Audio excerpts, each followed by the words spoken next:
So yesterday we said how not try to time the market is good for a beginner, but you don't want to do that if you want to make a higher return. And today I'm going to explain that by showing you the difference investing 800 a month with an approach or the other. And these two approaches are called passive investor or stoic investor like myself.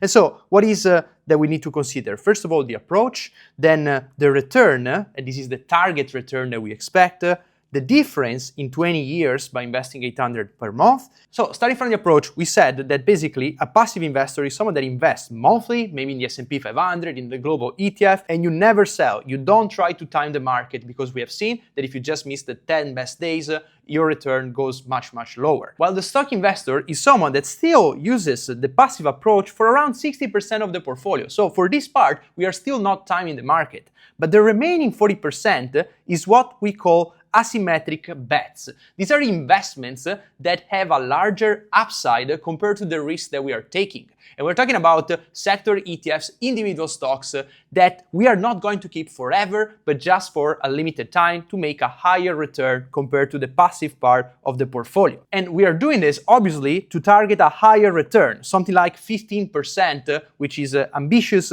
but still something you can do if you invest at the right time in this type of investments. Now, you may just notice that it's a 10% on one end and 15% on the other end, but in 20 years, because of compound interest, in the first case, investing 800 per month, we have 0.6 millions. This is with this target return. But with 15%, we get 1.2 millions, which is 2 times, even if we are making just a 5% more.